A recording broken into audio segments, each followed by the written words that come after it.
Hello everyone, I am back with my new episode of Doctor's Talk Janhit mein Jari, and today's topic is benefits of yoga for leading a healthy life. So let's start the topic. ठीक है, तो सबसे पहले हम देखेंगे कि children में क्या बेनिफिट्स होते हैं। तो सबसे पहला पॉइंट है, फर्स्ट पॉइंट क्या है, इम्प्रूव चिल्ड्रंस इमोशनल रेगुलेशन। इसका क्या मतलब है कि वो चिल्ड्रंस के इमोशनल रेगुलेशन को बढ़ाता है, हेल्प करता है चिल्ड्रन को कि वो प्रेजेंट मोमेंट में रहे, रिलैक्स करे, गेन करे अपने पीसफुल स्टेट ऑफ माइंड को। ठीक है, अब उसका बात करते हैं सेकंड पॉइंट की। सेकंड पॉइंट क्या है, yoga boosts kids self esteem. अब वो कैसे सेल्फ एस्टीम को कैसे बढ़ाता है, जब कोई भी बच्चा योगा आसन्स करेगा तो वो क्या करेगा कि वो अपने डिफरेंट पोस्चर्स बनाता है। अब डिफरेंट पोस्चर्स बनाएगा तो उससे वजह से फ्लेक्सिबिलिटी आएगी, और फ्लेक्सिबिलिटी आएगी तो और बैलेंस आएगा, तो इसकी वजह से उसे बच्चे के अंदर कॉन्फिडेंस आएगा कि हाँ मैं ये वाला आसन कर सकता हूँ। तो इसकी वजह से क्या होगा, सेल्फ एस्टीम को बूस्ट करेगा वो। थर्ड पॉइंट है, enhance children's concentration and memory. Obviously जब हम कोई भी बैलेंस वाले आसन करेंगे तो हमारा कंसंट्रेशन रहेगा, हमारा कंसंट्रेशन ब्रीदिंग पे रहेगा, जिसकी वजह से हम आसन जो है वो प्रॉपरली पोस्चर को मेंटेन कर पाएंगे। तो जिसकी वजह से क्या होगा, कंसंट्रेशन बढ़ेगा, और कंसंट्रेशन बढ़ेगा तो बच्चे को क्या होगा, पढ़ाई में भी इफ़ेक्ट करेगा, पढ़ाई उसकी और अच्छी हो जाएगी। ठीक है, उसका पढ़ने का मन करेगा, उसके अंदर इंटरेस्ट डेवलप होगा उसकी स्टडीज़ के लिए, ठीक है, उसके सब्जेक्ट्स के लिए। फोर्थ पॉइंट है, इंक्रीज स्ट्रेंथ एंड स्टेमिना। अब कोई बच्चा योगा आसन कर रहा है जो कि डिफ़िकल्ट है, मतलब जो कि बैलेंस से रिलेटेड है, तो उसमें मसल्स इन्वॉल्व होगी, मसल्स का इन्वॉल्वमेंट होगा, जिसकी वजह से उसका क्या होगा, स्ट्रेंथ और स्टेमिना बढ़ेगा। सो इतने सारे पॉइंट्स के बाद we came to know that every child should do yoga for their mental, physical and social upliftment. ठीक है, तो अब बात करते हैं किसकी, एडोलसेंस की। एडोलसेंस में स्टूडेंट्स एज ग्रुप आता है वो एडोलसेंस का। ठीक है, तो सबसे पहले फर्स्ट पॉइंट हम देखेंगे कि वो योगा क्या होता है, इंक्रीज एनर्जी। एनर्जी हम किस वे में कह रहे हैं, एनर्जी को इंक्रीज़ करता है। जब भी हम कोई एक्सरसाइज करते हैं तो एनर्जी बूस्टअप होती है। तो जैसे कि हमारी बॉडी, जब हम पढ़ते रहते हैं तो हमारा माइंड जो थक जाता है, हमारी बॉडी ऐसे लगता है कि बहुत थक गई है।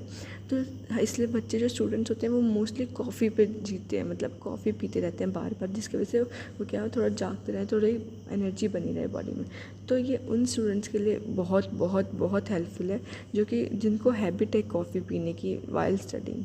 तो it's my advice for those students. So next time when you find yourself reaching for a cup of coffee, try some yoga instead. Okay, ठीक है, तब हम बात करते हैं सेकंड पॉइंट की। सेकंड पॉइंट क्या है कि वो शार्पन करता है कंसंट्रेशन और फोकस को। जैसे कि हमने चिल्ड्रंस में भी पढ़ा कि वो क्या करता है, इंक्रीज़ करता है कंसंट्रेशन फोकस, ऐसी एडोलसेंट्स में। और एडोलसेंट्स में क्या होता है, कंसंट्रेशन और जो वो है फोकस बहुत ज़्यादा, क्योंकि हम कौन से एरा में जी रहे हैं, फ़ोन के एरा में, मोबाइल फ़ोन के एरा में जी रहे हैं, जिसकी वजह से बच्चे क्या होता है, जब भी कोई पढ़ रहे होते हैं, जैसे ही कोई मैसेज पॉपअप किया तुरंत देख लिया, जिसकी वजह से कंसंट्रेशन जो अभी 25 से 30 मिनट में जो बना था वो एकदम से लॉस्ट हो जाता है। तो जिसकी वजह से उसको बहुत टाइम लगता है स्टडी को फिर से मतलब वापस से उसी पॉइंट पे लाने के लिए, ठीक है, उस कंसंट्रेशन को उसी पॉइंट पे लाने के लिए, और जिसकी वजह से उन बच्चों का पढ़ाई में मन नहीं लगता। तो ये बहुत ज़रूरी है कि क्या करे, वो कंसंट्रेशन ऑफ योगा करे, जिसकी वजह से उसका फोकस बढ़ेगा, कंसंट्रेशन बढ़ेगा। ठीक है, अब थर्ड पॉइंट करते हैं, डिक्रीज़ करता है एनजाइटी एंड स्ट्रेस को। तो अब today's era is full of competition in every field, so for to students तो बहुत मेहनत करनी पड़ती है, and if they doesn't get result according to themselves, तो वो क्या होते हैं, और या कोई भी बीच में रास्ते में कठिनाइयाँ फेस कर रहे हैं तो क्या करेंगे, वो टेंशन लेने लग जाता है। टेंशन क्या है, एक टेंशन क्या है जो कि इनवाइट करता है किसको, डिप्रेशन को, एनजाइटी डिसऑर्डर्स को। ठीक है, तो अब हमने जैसे कि पढ़ा सुना है, हम हमेशा सुनते हैं कि कोटा के स्टूडेंट्स होते हैं डिप्रेशन में जाके मोस्टली सुसाइड कर लेते हैं। तो ये इसका वही रीज़न है, क्योंकि वो कंपटीशन को फेस नहीं कर पाते। वो अपने जो उन्होंने ये सोचा होता है कि हम इतने मार्क्स लाएंगे, इतने वो अकम्प्लिश नहीं कर पाते, जिसकी वजह से वो क्या होता है, उनको डिप्रेसिंग फील करने लग जाता है। और डिप्रेशन की वजह से क्या होता है, वो कोप अप नहीं कर पाते, क्योंकि उनके पास ना कोई इमोशनल सपोर्ट होता है, ना कोई फिजिकल सपोर्ट होता है। फिजिकल सपोर्ट मतलब कोई ना योगा करते ना एक्सरसाइज करते, जिसकी वजह से उनका इमोशनल बिल्डअप हो, ठीक है, और ना वो अपने पेरेंट्स के साथ रहते हैं। तो इसकी वजह से क्या होगा, उनका एंजाइटी, स्ट्रेस और डिप्रेशन बढ़ जाता है, और जिसकी वजह से वो क्या करते हैं, सुसाइड कमिट कर लेते हैं। तो ये बिल्कुल गलत है। तो उन बच्चों को बहुत ज़्यादा ज़रूरत है कि वो योगा और मेडिटेशन करें, ठीक है, जिसकी वजह से उनका मेंटल पीस जो होता है वो रिटेन रहता है। ठीक है, और जिसकी वजह से क्या होगा, वो हमेशा एनर्जी भी फील करेंगे और उनका पढ़ाई में मन भी लगेगा, और क्या कोई भी कभी भी डिप्रेस नहीं होंगे अगर बेशक उनके रिजल्ट्स अकॉर्डिंग टू देमसेल्फ नहीं आ रहे हैं तब भी। ठीक है, तो फोर्थ पॉइंट हम बात करते हैं develops discipline which is a path for students victory in their battle and studies, so reducing the pressure which is created due to rise in competition. ठीक है, अब हम बात करते हैं फिफ्थ पॉइंट की। क्या होता है फिफ्थ पॉइंट? क्या है? Balance hormones. अब एडोलसेंस है तो एडोलसेंस में क्या होगा? देखो बच्चों में एडोलसेंस में प्यूबर्टी आती है, प्यूबर्टी में क्या होगा? हार्मोन्स रिलीज होते हैं, जैसे हार्मोन्स ईस्ट्रोजन सो रिलीज होते हैं। ठीक है, ईस्ट्रोजन्स रिलीज होंगे, एंड्रोजन्स क्या होगा जिसकी वजह से क्या होगा? सेकेंडरी सेक्सुअल कैरेक्टर्स बढ़ते हैं। अब सेकेंडरी सेक्सुअल कैरेक्टर्स में क्या होता है? बच्चों की जो होते हैं वो एक्ने आने लग जाते हैं। ठीक है, मेंस्ट्रुअल साइकिल डिस्टर्ब होने लग जाती है शुरू में ही बच्चों की। तो क्या होगा? तो जब हम योगा करते हैं तो मेंस्ट्रुअल साइकिल्स होते हैं वो रेगुलेट रहेगी, एक्ने की प्रॉब्लम नहीं होती है क्योंकि ब्लड सर्कुलेशन बहुत ज़्यादा हो जाता है। सो और फिर थायराइड जो हार्मोन होता है बच्चों को, थायराइड हार्मोन को भी रेगुलेट करते हैं। तो जिसकी वजह से क्या होगा? जैसे कि एग्जांपल देखते हैं हम भुजंग आसन, जो कि कैसे कहते हैं? कोबरा पोज भी कहते हैं। तो जब हम भुजंग आसन करते हैं तो हम अपने नेक को स्ट्रेच करते हैं, नेक को स्ट्रेच करेंगे तो थायराइड जो है थायराइड स्टिमुलेट होगी, मतलब मसाज हो जाएगी थायराइड ग्लैंड की, जिसकी वजह से क्या होगा? वो रेगुलेट करेगी हार्मोनल सिक्रेशन को। और जब हम कोबरा पोज करते हैं तो हमारी बैक स्ट्रेट होती है तो बैक पेन भी रिड्यूस करता है और इम्प्रूव स्पाइनल फ्लेक्सिबिलिटी। ठीक है, so these were the major points for student, कि जिससे कि स्टूडेंट्स को क्या करना चाहिए? योगा करना चाहिए। क्यों? अपने इन सब पॉइंट्स पे काम करने के लिए। ठीक है, now it's time to discuss the last age group which is adult or एडल्टी पीपल। ठीक है, तो फर्स्ट पॉइंट इसमें देखते हैं क्या कि जैसे कि हमें पता है कि ओल्ड एज में बहुत गिरने लोग ना, मतलब गिर जाते हैं कहीं भी इधर उधर। ठीक है, थोड़ा सा स्लिप हुए तो गिर जाएंगे, तो इसकी वजह से क्या होगा? फ्रैक्चर्स के चांस बढ़ जाते हैं। तो अगर हमें, तो फर्स्ट पॉइंट यही है कि डिक्रीज चांसेस ऑफ फ्रैक्चर। जैसे कि हमने पढ़ा है कि ओल्ड एज में क्या होगा? बोन्स स्टार्टेड लूजिंग कैल्शियम, जिसे हम मेडिकल टर्म में क्या कहते हैं? ऑस्टियोपोरोसिस, जो कि बहुत मोस्ट कॉमन है, बहुत मोस्ट कॉमन है पोस्ट मीनोपॉजल वुमेन, जिसके मेंस्ट्रुअल साइकिल कंप्लीट मतलब रुक जाती है, जिसे हम नॉर्मल लैंग्वेज में कहते हैं। ठीक है, तो जब हम वेट बियरिंग एक्सरसाइज और योगा करते हैं ना तो हमारी बोन को स्ट्रेंथ मिलती है, उसकी वजह से क्या होगा? बोन में फ्लेक्सिबिलिटी आएगी, स्ट्रॉन्ग बनेगी बोन, तो जिसकी वजह से चांसेस ऑफ फ्रैक्चर्स कम हो जाएंगे। ठीक है, अब सेकंड बात करते हैं। ठीक है, क्या करेंगे? जो कि इम्पोर्टेंट पॉइंट, अब जैसे कि हमें पता है कि आजकल जो कि डिजीज़ है वो सबसे ज़्यादा डिजीज़ कौन सी फैल रही है? हाइपरटेंशन सबसे ज़्यादा है आजकल की डेट में। ठीक है, तो hypertension is on rise.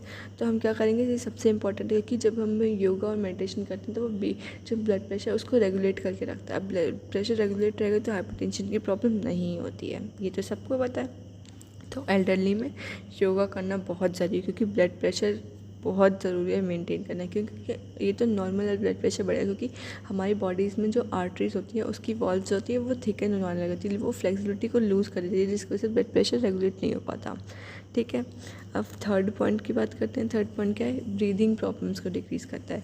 Obviously हमें पढ़ा है कि ओल्ड एज में ब्रीदिंग प्रॉब्लम स्टार्ट होने लग जाती है क्योंकि मसल्स होती हैं वो वीक हो जाती है। तो जब हम कोई भी एक्सरसाइज करेंगे हम मसल्स को स्ट्रॉन्ग कर रहे हैं, ठीक है, मसल्स की फ्लेक्सिबिलिटी को इंक्रीज़ कर रहे हैं, तो ऑब्वियसली उससे रिलेटेड जो प्रॉब्लम्स हो रही है वो इम्प्रूव हो जाएगी। तो रेस्पिरेटरी प्रॉब्लम्स एकदम से इम्प्रूव हो जाती है, ब्रीदिंग प्रॉब्लम्स बढ़ जाती है। ब्रीदिंग प्रॉब्लम्स से हम कौन सा आसन करते हैं?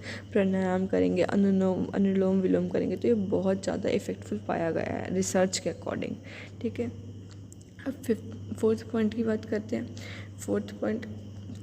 तो वो स्लीप इश्यूज़ को डिक्रीज़ करता है, रेस्टलेसनेस को इंक्रीज़ करता है। अब हमने मतलब हम लोग नॉर्मली देखते हैं कि ओल्ड एज में ना ऐसे आधे घंटे के लिए नींद आई फिर उठ गए लोग, फिर आधे घंटे के लिए नींद आई तो उठ गए, तो ये उस प्रॉब्लम को, रेस्टलेसनेस को डिक्रीज़ करता है। इंसोम्निया जो कि पेशेंट्स में हो रहा है उनको डिक्रीज़ करता है। करते हैं फिफ्थ पॉइंट की। क्या है फिफ्थ पॉइंट? क्या है? क्रॉनिक इलनेस के पेन को रिड्यूस करते हैं। जैसे कि हमें पता है ओल्ड एज में बहुत घुटनों में दर्द रहता है, हाथ पैरों में दर्द होता है, तो वो क्यों होता है? जैसे मैंने पहले वीडियो में बताया था कि उसे कहते हैं फाइब्रोमाइल्जिया। फाइब्रोमाइल्जिया होता है कि हमारे मसल्स में बहुत पेन रहेगा, रिमेटॉइड अर्थराइटिस मतलब घुटनों में बहुत पेन रहता है। ठीक है, गाउटी फॉर्मेशन हो जाते हैं जिसकी वजह से क्या होगा? घुटनों में ओल्ड एज में बूढ़े लोगों में घुटनों में बहुत दर्द होता है, हाथ पैरों में बहुत दर्द होता है, तो वो उस पेन को भी रिड्यूस करता है। ठीक है, योगा।